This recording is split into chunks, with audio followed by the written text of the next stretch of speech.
just over this little rise, we're looking at the Hippodrome back there, Herod's personal place. If you'll turn around and take a look at this, you have something that's absolutely amazing, and this would be the theater.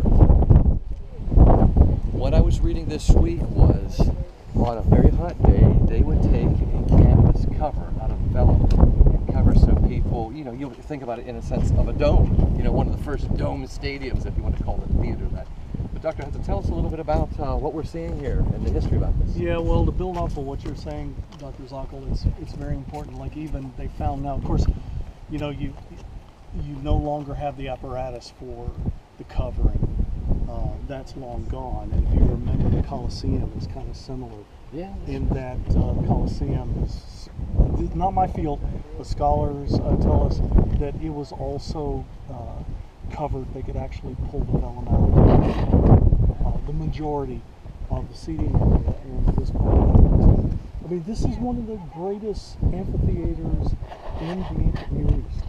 From 5,000 to 7,000 people, and there, in some ways, there was no bad seat in this amphitheater. Of course, this is borrowed from the Greeks, and we know that this is not my idea, but a great writer said the Greeks were innovators, and the Romans they borrowed everything that the Greeks innovated. And this is one of those examples. Amphitheater, of course, is two Greek words, and so this is a magnificent theater. Shows you how important this place was to the Romans. And entertainment was really big. Oh, always, absolutely. But it's also, this is prestige to have a theater like this, to have a hippodrome. And once again, Herod loved him, hate him, despise him, ignore him. He was a magnificent builder. Absolutely. Horrible human being, magnificent builder. Now, not to be trite, but if you're watching this here is for a more contemporary concept. This, obviously, what you're seeing here is not what was there. But we're going to work around, and I hate to surprise you on that. But that wasn't there. But if we're going to walk around, and I have you just walk up and get the effect of being here. And would I be correct in saying Acts chapter 12? This is where Herod Agrippa had his untimely death. Somebody just asked me that, and again, Acts is not my strong point. That's your strong point. And up to Agrippa, yeah, great. So that sounds good to me. Again, the Herods were here, and yes, a number of Herods. Yeah, the Herods were here, and the Roman procurators, they were here. And Pontius Pilate would have been here. Felix was here, and of course, Pontius Pilate in the Gospels, Felix in Acts, and now you're tell me about Agrippa.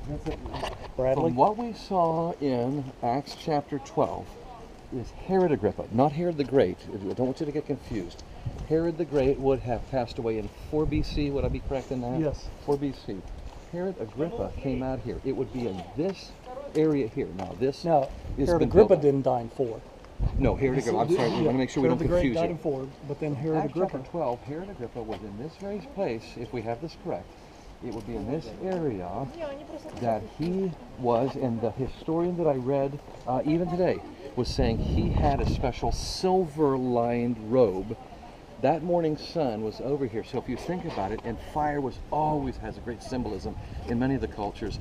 He is sitting here talking, and he's glowing, and it intimidated, the historian said, so much that people, some were shouting in joy, some were shouting in fear, but they were saying he has the voice of a God. We're looking at a God.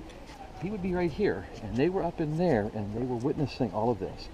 He did not discount what they were saying. He allowed it, and that was his demise.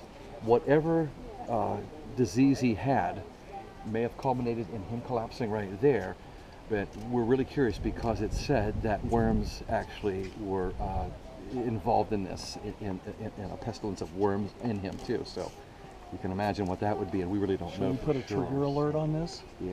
This is really, yeah. This is this is good. I didn't even know that. But again, Acts is your territory, not my territory. But think about it. It's right here. I know. Well, so much of this, and like we were talking about earlier, Peter was here, Paul was here, and so many. Well, then really Herod the Great was here too, correct? Well, you think? Yeah, I think so.